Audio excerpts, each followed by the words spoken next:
কল্যার বাজার খুব খারাপ, 30 টাকা কেজি। 30 টাকা কেজি। কত দাম বাবজান আজকে?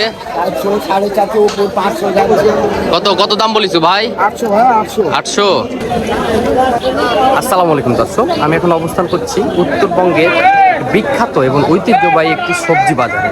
সকল সবজির দাম কম, প্রচুর সবজির আমদানি। এই বর্ষাকালীন সবজি প্রচুর আমদানি। তো চলুন দর্শক, আমরা জেনে নিই কোন সবজির কত দাম। সম্পূর্ণ ভিডিওর সাথেই থাকুন, আমি চেষ্টা করব সকল সবজির দাম সহ বিস্তারিত তথ্য তুলে ধরার জন্য। দর্শক, আপনারা দেখতে পাচ্ছেন পটল। আজকে দেলোয়াবাড়ি হাটে কত দাম পটলে জেনে নিই। কত দাম বাবজান আজকে? 400, 450, উপর 500 যাচ্ছে। 400 টাকা মন। হ্যাঁ, 400 টাকা মন। এই যে দর্শক দেখতে পাচ্ছেন পটল 400 টাকা মন। দেলোয়াবাড়ি হাট, মান্দা, নওগাঁ, মাত্র 400 টাকা মন। প্রচুর পটলের আমদানি। দর্শক, এই যে বেগুন হাটি আছি, তো চলুন আমরা বেগুনের দামটা জেনে নিই। 800 না, 800 না। ভাঙা বেশ না, ভাঙা চলবে না।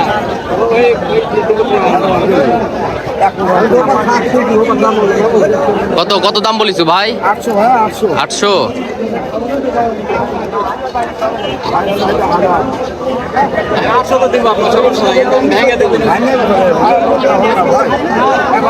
দর্শক, এই যে দেখি করলা দেলোয়াবাড়ি হাটে প্রচুর আমদানি। মামা আছে করলার দাম কত? কল্যার বাজার খুব খারাপ, 30 টাকা কেজি। 30 টাকা কেজি। এই ছোট সাইজের করলা 30। বড়গুলার দাম কম নেই? বড়গুলার দাম আরো কম আছে নি? 800, মানে 20 টাকা থেকে 30 টাকা কেজি করলা। দেলোয়াবাড়ি হাট, মান্দা, নওগাঁ, প্রচুর করলার আমদানি। এই যে সামনেও করলা রয়েছে, 20 থেকে 30 টাকা কেজি।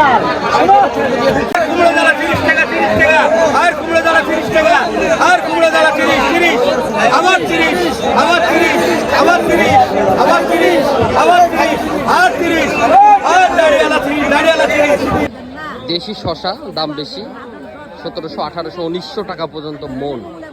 দেশি শশার দাম কিন্তু এবছর কম নাই, খুব ভালো দাম পাচ্ছে চাষিরা। সেই কুরবানি ঈদ থেকে এখন পর্যন্ত ভালো বাজার। দেশি শশা 1800, 1900 টাকা মন। দর্শক, দেখতে পাচ্ছেন আপনারা কচু আজকে দেলোয়াবাড়ি হাটে 1000-1200 টাকা মন। আর এই কচুগুলো প্যাকেট করা হচ্ছে ঢাকার উদ্দেশ্যে পাঠানোর জন্য। 1000-1200 টাকা মন কচু।